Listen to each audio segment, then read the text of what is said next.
you live with ease and gratitude. May you be safe and happy. May you be healthy. May you live with ease and gratitude.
May you be safe and happy.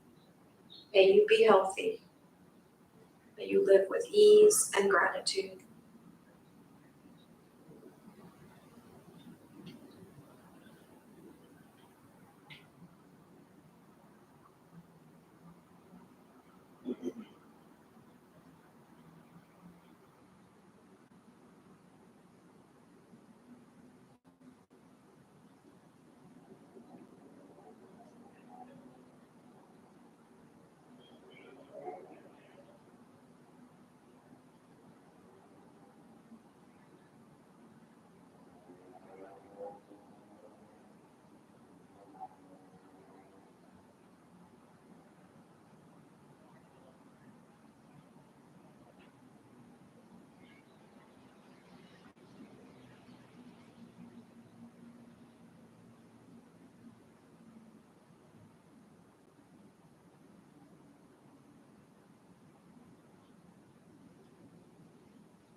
And now begin to let the image of your difficult person go.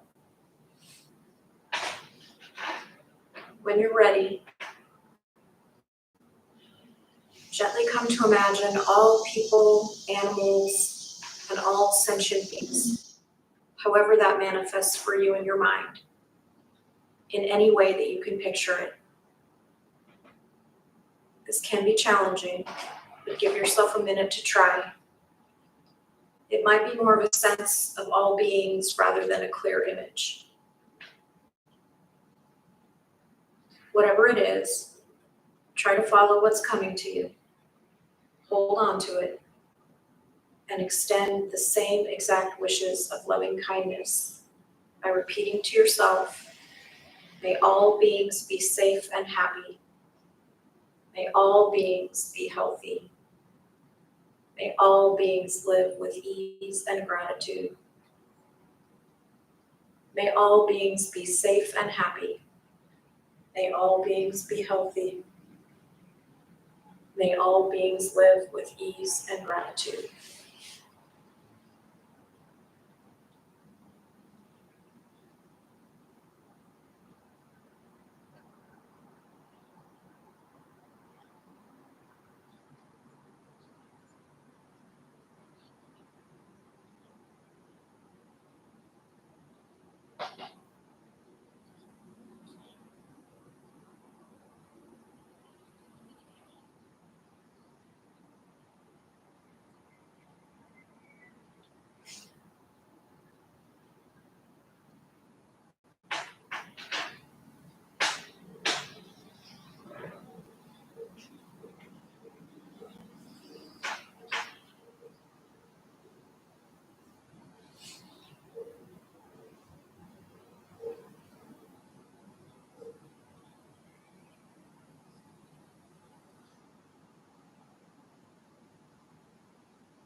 May all beings be safe and happy. May all beings be healthy. May all beings live with ease and gratitude.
So after sitting through the first full meditation, does anybody have any questions? Do they want to share anything that you might have experienced?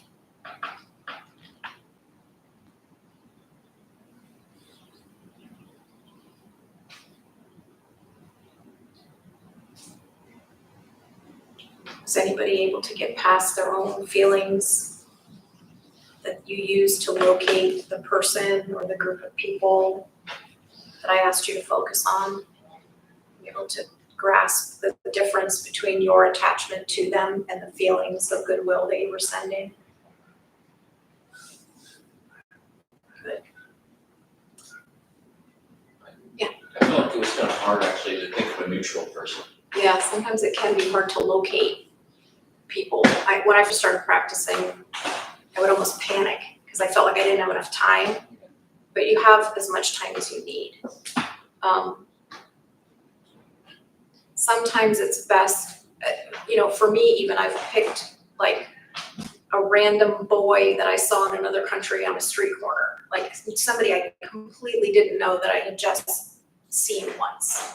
And then I focused on the image of that person because I don't even know them. And that was how I started to get used to and comfortable with neutral people. Because I find if I know somebody a little too much, I'm gonna have some sort of attachment to them. Even if I don't really know them, I might like them because they were pleasant to me once. I didn't have any sort of a negative experience with them. So even though I don't know them. So for me, I found it was easy to just sort of pick a random person that I may have run into, or you make one up in your head, they exist somewhere on the planet. Anybody else have anything you're sitting with? It was harder to get past my feelings with the person I love and the person I dislike. It might be the person I dislike, there's been some distance of time. Yeah. This practice is interesting because, and I haven't been practicing Metta for too long, but it changes your relationship to the people that you decide to conjure up in your head over time. I always struggled with people that I disliked because I went to the nth degree. I found the person I hated the most on the whole planet. And then I couldn't bring myself to send them loving kindness because I just felt like they were awful. And I couldn't figure out how to get past it. And that's why I decided to talk about some of this stuff tonight, because there is a way, once you realize that the reason you can't get past it is because you're doing it through your feelings. And you have to kind of recognize that and then go back, because these are pretty simple wishes that can be sent to anybody, sort of regardless. So I'd like to come back again to the idea that this practice really is about cultivating an awareness of our interconnectedness to all different kinds of people everywhere. And in Buddhist teachings, when we realize our interconnectedness, we move toward liberation from our suffering. And I really do believe that a byproduct of this meditation practice over time is an increased feeling of happiness. I hear a lot of people who practice Metta, particularly monks, talk about their happiness, and that this is a happiness practice. And I think we end up feeling increased happiness, less anxiety, and a greater sense of connection rather than isolation. The Dalai Lama once said, "I've never met anyone I considered a stranger." And to me, I thought about that. The statement to me really reflects his belief in the fundamental unity of humanity. All people share common experiences, emotions, and desires, no matter where they're from. And we keep this in mind, and it fosters a sense of connection and belonging, and it becomes much easier to see people inclusively rather than viewing them as separate or different. So there are a couple of things I think that are worth mentioning with this practice, particularly for us in the West who might see Metta or loving kindness as this practice that at first might make us feel kind of strange and maybe even a little bit phony or hypocritical in the very beginning of our experiences with it. The practice itself, like I mentioned earlier, is not asking us to manufacture feelings for people. It's asking us to identify within ourselves genuine goodwill and send it out. We're also not being asked by practicing Metta to do things in our lives that we don't really want to do, or to accept behavior in others that we find to be harmful or a problem. We're not practicing loving kindness so that we'll say yes to things that we don't want to do or to overlook our own boundaries with others. We're not being asked to change our behavior in that way. What we are practicing is exploring our own capacity to find connection. We practice focusing and developing our own awareness of others and our interconnectedness with all humans and sentient beings. And by experimenting with the qualities of loving kindness and compassion and sympathetic joy, we can intentionally move outside the normal way we process things. And as I'm coming to understand this more and more, it's leaving me with a greater sense of possibility for how life can be. And one thing that seems really, really certain to me is that as we bring this practice into our daily lives out in the world, everything rests on our attention. How and what and who we pay attention to. And how do we pay attention? Because normally for most of us, I think our attention is pretty fragmented. Our attention flows to the past and to the future, and rarely, if ever, do we give our full attention to those that we meet or interact with. Our minds are almost always doing multiple things at once. And when we meet new people, I suspect that a lot of us actually tend to focus on ourselves. We think things like, do they like me? Did I just say something weird? Do I want to keep talking to this person? How can I get away from this person?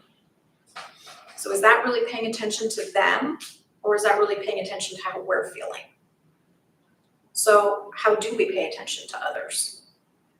First, I think it's an interesting experiment to try to recognize that the same concentration that we strive for in meditation can be applied when we interact with other people.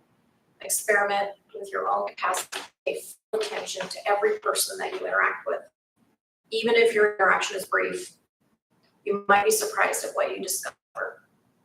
Try it the next time someone, anyone, like the person who takes your order would. Just pay attention to them. Use the same focus that you use during meditation and see what happens to your interaction. Maybe you will speak differently to them, or ask them how they are and actually mean it. Or maybe you'll notice something nice about them and give them a little compliment. Just see what happens and see if your interaction is more positive and connected. And at the very least, I'm willing to bet that you might notice how little people pay full attention to you. And it might surprise you how people react when they realize you're paying full attention to them. Sometimes it really can make somebody's day. So the practice of loving kindness definitely includes looking at and for all the good things that happen, and knowing that all the bad things we feel about ourselves and others is not all that we are or all that they are. We're not just our mistakes and our errors. This practice of metta allows us to open ourselves up to the good in ourselves and others, even if we feel like the good is the very narrowest of slivers and nearly impossible to find. Particularly when we look for the good in people we find difficult or those we flat out dislike. When we focus on the bad, we're creating more alienation. And when we focus on the good, we create connection. And that's the point of all of this, creating awareness of the connection. And I'll admit it's hard, and sometimes it can feel particularly difficult when we try to do it for people we don't like, but just try anyway. Over time, it does create a difference in your sense of connection to that person. Even if you dislike someone so much that you don't think that you can find anything at all, not for their sake, but more for your own. Because I think it's really easy to put people into that you're a mess and a horrible person and I don't like you category. But we have a huge capacity for growth. Even when we try and we literally can't find anything good, we can still understand that all beings want to be safe and happy, they all want to be healthy, and they all want to live with peace. And that is a commonality that we all have. And you can always acknowledge that. And the last thing, well, maybe not the last thing, but almost the last thing, is thinking about the people that we ignore. Who has become other through our indifference? The people we pass on the street, or those who help us in restaurants and stores, the people that we stand in elevators with, people we travel in airplanes with, people who work in airports. Pay attention, actual real attention to these people when you have an encounter, and see what you can find to include them in rather than exclude them through your own indifference. These are the people that we tend to objectify. And notice your own emotional feelings. What's it like to step outside of your own natural inclinations? What's it like to pay attention to people? Finally, know that you have the capacity to be different today than yesterday. And when you play around with your attention, you can see what happens. And you will be different because of those experiences. As we develop our own feelings of connection and happiness, our loving kindness practice becomes an extension of our own happiness rather than a fabrication of disingenuous feelings. We're not trying to do that. And I think the practice of loving kindness is most like the practice of generosity because it can be given freely without expectations. So we have about 10 minutes, and I think maybe we should try a short second meditation. Maybe we'll focus this one on ourselves and then the whole world, just to send us off with that experience tonight.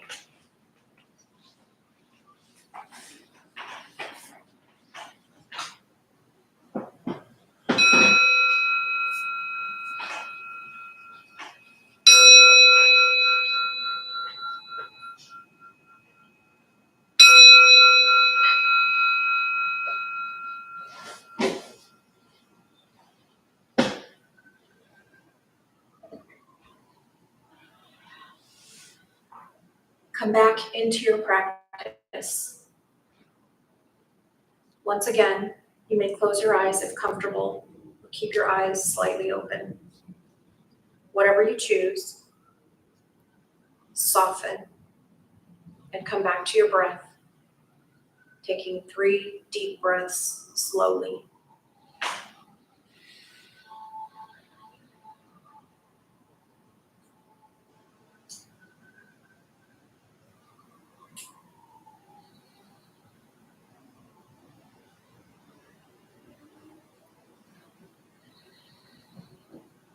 And now, returning to your natural breath, easily breathing in and out. When you're ready, gently begin to think of and visualize yourself. Imagine or picture yourself in your mind in any way that feels good for you, just like before. It doesn't matter how you picture yourself.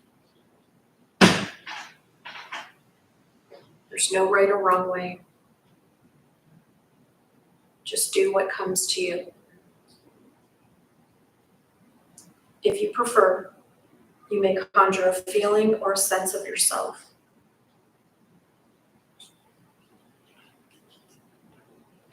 Whatever has come to you, hold on to it and repeat to yourself, may I be safe and happy. May I be healthy. May I live with ease and gratitude. May I be safe and happy. May I be healthy. May I live with ease and gratitude.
May I be safe and happy.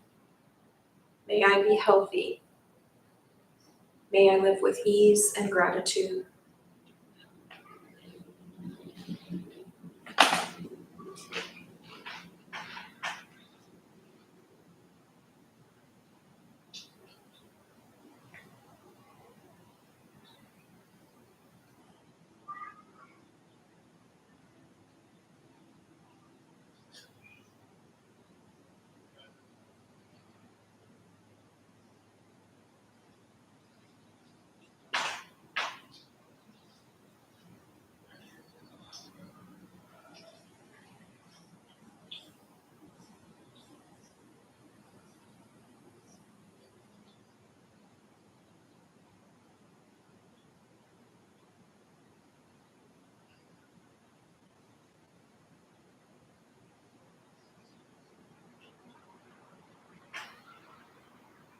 Now gently let the image or feeling of yourself go and expand outward as wide as you can to include our whole planet or even the whole universe if you like.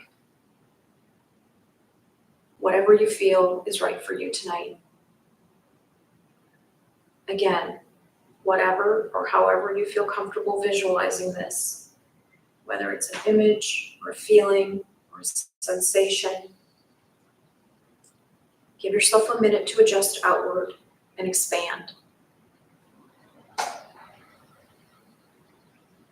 When you're ready, hold on to what's coming to you and repeat to yourself, may we all be happy and safe.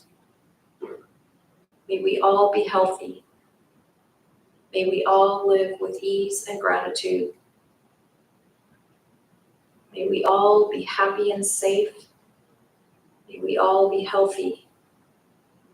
May we all live with ease and gratitude.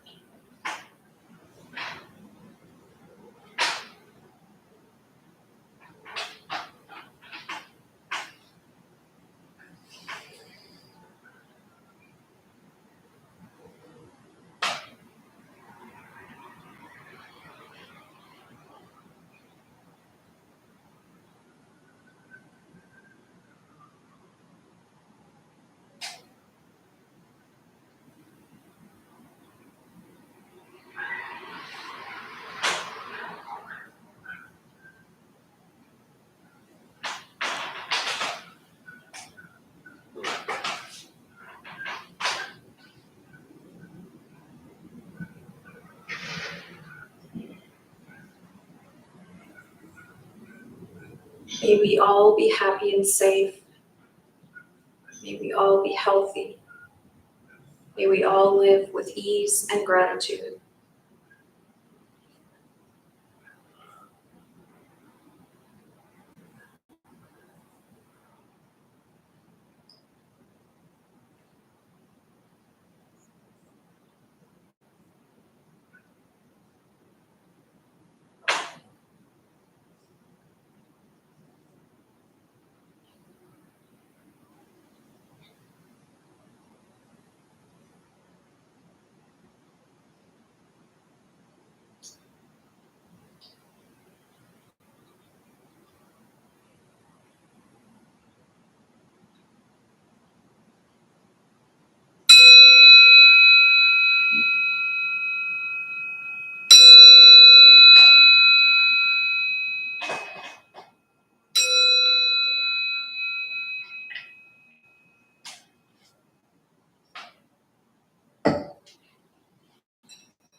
Thank you, everybody, for sharing your practice with me tonight. I'd like to close with a dedication of merit. So if you're comfortable, you can bring your palms to heart center. May the benefit of this practice be transferred to all beings in all directions. May all beings be at peace and free from suffering. May any merit gained from this practice be transferred to Lauren during her time of suffering, and also to Pam, to Mark, and the rest of Pam's family as they love and support her.